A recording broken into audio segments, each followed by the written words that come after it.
Hi parents, I'm JC Celones and today I'm going to be talking about tantrums. Why do tantrums happen? Tantrums happen usually because the child is either overwhelmed, tired, or hungry. Some of it also can be because that there are changes in their life that just happen. This could be having a new sibling, be at home. It could be even moving homes.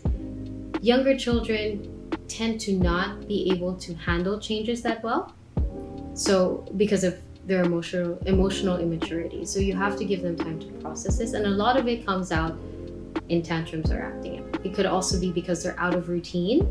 If you've set a routine and they know that this happens, we eat lunch and then after lunch it's nap time, and for some reason today it became lunch and then we went out. That could also lead to a tantrum because maybe they're tired, or maybe again it's that shift in change that they're not able to handle yet. It could also be unrealistic expectations. If you're expecting your 2-year-old to start folding their clothes and putting it away, that can also lead to tantrums because they themselves will also feel frustrated. I want to stress to any parent that it is okay for you to say no. Setting boundaries, setting rules for your children is what you're supposed to do. Do not, by all means, feel bad that they're crying just because you said no. What can we do to lessen tantrums? Having a routine helps. Then the child knows what goes on throughout the day. They have a rhythm that they will expect to happen. We have a set time, but we also leave room for, say that day they wanted an extra 30 minutes to read a book with their dad. You will be well and truly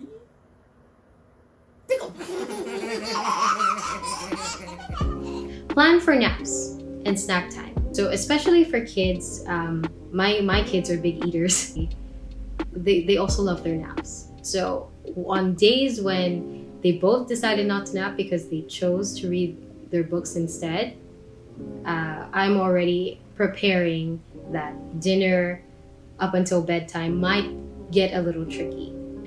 Some kids don't like naps, and that's okay. There's nothing wrong with your child. It just means that you have to plan for something else that they want to do. After lunch, we set this mark as quiet time, and that means in this time you can read a book quietly, you can draw quietly, you can play in your room quietly up until a certain time. So that is if you have older kids and you don't want to nap. Most important thing that we can do to lessen tantrums is to take care of you.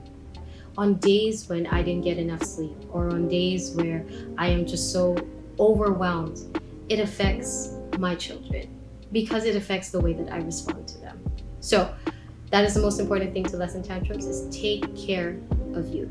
Take the time. If you need time, do that quiet time in the afternoon.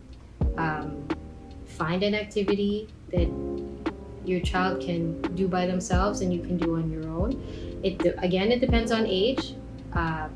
We've been training our kids to play on their own as early as they can. They of course will only play for 5 minutes when they're about a year old, 5 to 10 minutes by themselves. But as time went on, as the years went on, it became longer and longer until now my 5-year-old can be by himself for an hour and a half. Know what your expectations are. Make it realistic. You can't expect a 1-year-old to be playing by themselves for an hour. That's just not gonna happen. As much as we want to, it's not gonna happen unless someone is playing with them. So be realistic. It will get better, but be realistic. What can we do when it actually happens? So the first thing is connect with your child and ask. It's reading between the lines, it's noticing these cues, and then when you ask, because when you connect and ask, what would you like to do before the thing I wanted you to do, you get to see their interests as well. And you also, especially when they become verbal, this is where you can reach that compromise. The next one is when they're going through the tantrum, is give them space to have their emotions. Remember that the early years are the years where they're learning about their emotional health and about self-regulating, right? And as Janet Lansbury said, there are no bad kids. Be emotionally available and stay close. Putting them in the room to have a tantrum by themselves, especially when they're younger, will not help. Why? Because they don't know any better. They don't even know how to process these emotions. So you have to be there to be the safe pillar for them. Next is validate their feelings and label what they're feeling. And it's great because when they're younger, around 2 or 3 years old, even 1 year old, they get to understand what this emotion is. So you can say, oh, I know you're upset, or I see that you're angry because I said it's time for a nap. I would be angry too.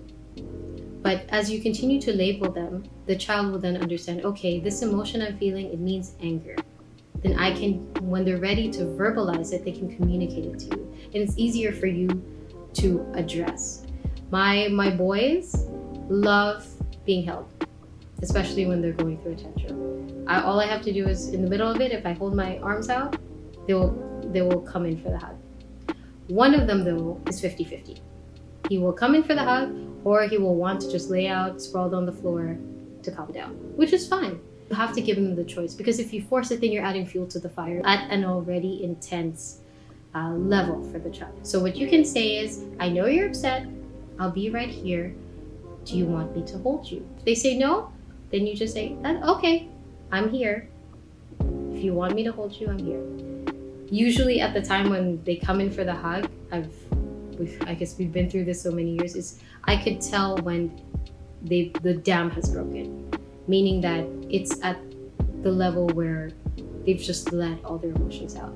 So when I'm already holding them, they're crying more so than they're on the floor. And I know that's really kind of at the end of the tantrum already. It's because they went up here and now they're here. Do not do this before the steps before, okay? Redirect. You can sing a song. You can make funny noises. It's a lot easier when they're younger because they'll find it really funny. When they're calm, that's when you talk to them about what happened. And that is also the best time to talk about the rules again, especially the boundary that you established. So to reason with them when they're up here is not gonna work. So wait for them to calm down. And when they calm down, that's when you can start to say, okay, this is what we have, this is the rule as a family. This is what we talked about. We said that this is what we would follow. We said that you would nap. Would you like to, next time before your nap, would you like to read a book first and then nap? So you can start to communicate with your child about this. And again, it's depending on the age, you can involve them. Be the source of calm. Definitely not easy. I'm already saying it's not easy. It's not easy for me. It's one of the things I struggle with. But it is absolutely important. Because if you're panicking, the other person's panicking.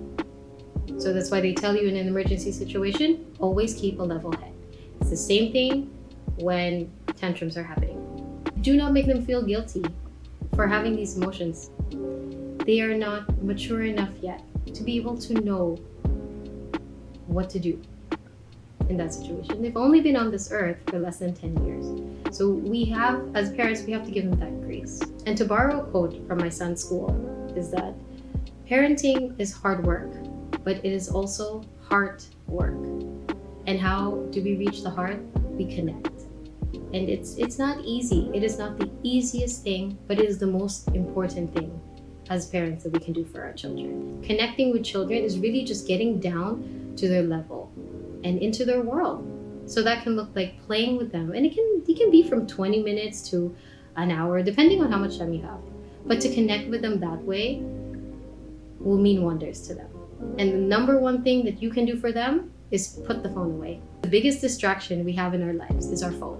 If you give them your undivided attention, that's amazing for them. And it will be amazing for you in your relationship with them. Because you can, in that time, you can play, you can build a fort, you can draw with them, dance with them, sing a song. If they're older and you do screen time, you can do movie nights with them and talk about it. It's really being able to just be a child with them. Yeah, I've been doing this method for about 3 years now. After I've researched, I've attended these workshops, and it really does help. But it's also not perfect. I am not a perfect parent. No parent is perfect. There are days when I'm overwhelmed that I end up yelling at my kids, even though I know I'm not supposed to. The tantrum will end. At some point it will end, right? As I know that at some point the tantrum will end, I know the day will end. And tomorrow is another day. Those are the two phrases I just repeat to myself when the tantrum happens is, this is going to end, and if it's just really, really a bad day and everything, everyone was crying, you're crying, your children are crying, the dog's crying, it's not a bad life. They are not bad children. You are not a bad parent. It is a bad day. And let it go. Tomorrow is another day. It's another day to try something else that maybe will work this time. Probably fixing your system or fixing your family culture. It's another day to try. The beautiful thing about children, especially kids who are 7 years old and below, that I've noticed over the years, is that they are so full of grace. And I just really believe that kids have so much faith in us to be a better parent, because they can go to tomorrow, even though we yelled at them today, and say, oh, hi mommy, I love you, like nothing happened. And it's that faith in us that we're going to be okay, that mommy's going to be okay today, that daddy's going to be okay today, that really just amazes me. Because if our children have that kind of faith in us, that tomorrow is going to be better, that mommy and daddy are going to be better, then we should have the same faith in ourselves that we are going to be better as parents. Bye parents, hope these help.